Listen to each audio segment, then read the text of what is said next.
Hello, meteorologist Alexis Walters here in the Dick Goddard Weather Center this Wednesday morning.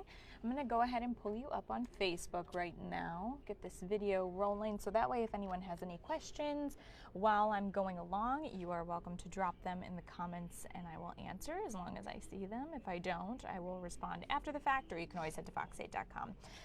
The forecast discussion is there as well. All right, so for today, we've got some changes on the way, good and bad. Bad being that we've got some storms to talk about today that will push through for the afternoon and evening. We'll talk about where they're more likely, where they'll be more spotty. Tomorrow, the change will be that the heat and humidity will die down. The other bad change is that it's very short-lived. We've got a nice stretch of 90s with humidity on the way in the 8-day forecast as well. So if we look at our time-lapse weather camera, this is at the Science Center as the sun was coming up. You'll notice there's just a light haze over us. But aside from that, sun's coming through the clouds pretty good. It's a dry start to the day, and I expect through the lunch hour, most of you will be dry. You'll also be warm and humid. Temperatures in the mid-80s, again, dew points in the 60s, upper 60s that is, which is pretty sticky.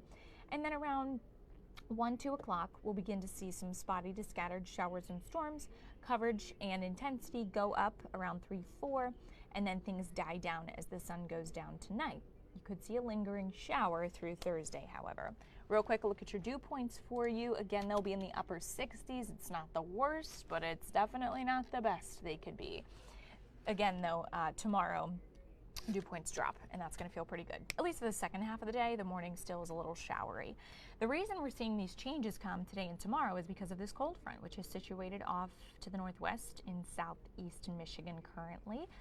It's going to drape through as we go throughout the next, say, 8 hours. Watch how the storms are expected to lay down. Mostly going to be our northeastern communities that see the higher coverage. So think I-71 and east, and then up towards Ashtabula, east of Cleveland. That will occur between 1 and 7 p.m. Walking through it on Futurecast then to show you that concentration. Again, the clouds will thicken up throughout the late morning and early afternoon. We'll begin to see that coverage go up around Medina, Akron, Ravenna, 2 o'clock, but still pretty mild, I would say. No gusty thunderstorms. Those will be more concentrated from that 3 to 7 o'clock hour. With this, we could see heavy downpours and gusty winds. Those are the two main threats here. We are just under a marginal risk for severe weather. So a 1 on a scale of 5. The threat is low, but it's there. So I wouldn't be surprised to see, 1 to 3 severe thunderstorm warnings with this, especially where you see those deep reds firing off later this afternoon. Timing of this, not ideal. A lot of you are going to be heading home from work around 5 o'clock or so. So if you do live in Canton, Warren, Ravenna, Youngstown, Ashtabula, you'll want to be a little bit more weather aware. Heading into the overnight hours, we quiet down, things dry out. But I did mention, a stray shower possible tomorrow morning. I'm going to pick this up Thursday. There you go. You can see clouds a little thicker in the east, spotty showers through the lunch hour. They're there, but again, not going to be something that's going to damper your day completely.